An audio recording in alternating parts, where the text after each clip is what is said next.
किसी श्रीमान जमींदार के महल के पास एक गरीब अनाथ विधवा की झोंपड़ी थी। जमींदार साहब को अपने महल का अहाता उस झोंपड़ी तक बढ़ाने की इच्छा हुई। विधवा से बहुतेरा कहा कि अपनी झोंपड़ी हटा ले, पर वह तो कई जमाने से वहीं बसी थी। उसका प्रिय पति और इकलौता पुत्र भी उसी झोंपड़ी में मर गया था। पतोहू भी एक 5 बरस की कन्याओं को छोड़कर चल बसी थी। अब यही उसकी पोती इस वृद्धाकाल में एकमात्र आधार थी। जब उसे अपनी पूर्व स्थिति की याद आ जाती तो मारे दुख के फूट फूट कर रोने लगती थी, और जब से उसने अपने श्रीमान पड़ोसी की इच्छा का हाल सुना, तब से वह मृतप्राय हो गई थी। उस झोंपड़ी में उसका मन लग गया था कि बिना मरे वहां से वह निकलना नहीं चाहती थी। श्रीमान के सब प्रयत्न निष्फल हुए, तब वे अपनी जमींदारी चाल चलने लगे।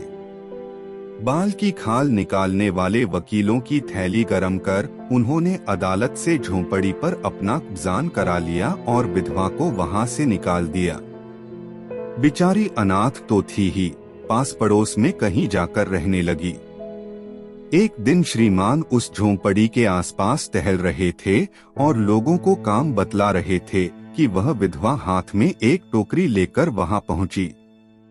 श्रीमान ने उसको देखते ही अपने नौकरों से कहा कि इसे यहाँ से हटा दो, पर वह गिड़गिड़ाकर बोली, महाराज, अब तो यह झोंपड़ी तुम्हारी ही हो गई है, मैं उसे लेने नहीं आई हूँ।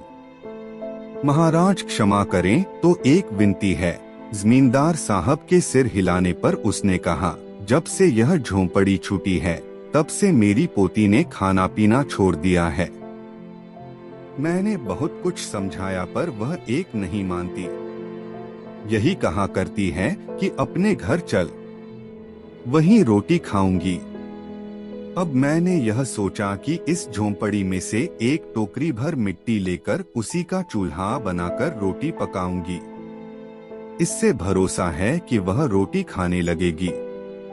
महाराज कृपा करके आज्ञा दीजिए तो इस टोकरी में मिट्टी ले आऊं। श्रीमान ने आज्ञा दे दी। विधवा झोंपड़ी के भीतर गई। वहां जाते ही उसे पुरानी बातों का स्मरण हुआ और उसकी आंखों से आंसू की धारा बहने लगी।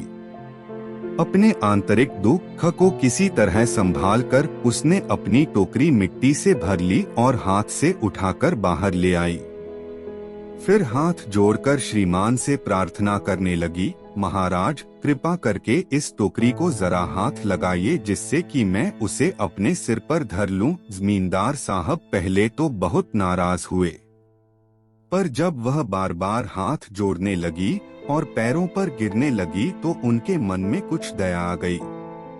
किसी नौकर से न कहकर आप ही स्वयं टोकरी उठाने आगे बढ़े। जो ही टोकरी को हाथ लगाकर ऊपर उठाने लगे, त्यों ही देखा कि यह काम उनकी शक्ति के बाहर है। फिर तो उन्होंने अपनी सब ताकत लगाकर टोकरी को उठाना चाहा, पर जिस स्थान पर टोकरी रखी थी वहां से वह एक हाथ भी ऊंची न हुई। वह लज्जित होकर कहने लगे, नहीं, यह टोकरी हमसे न उठाई जाएगी।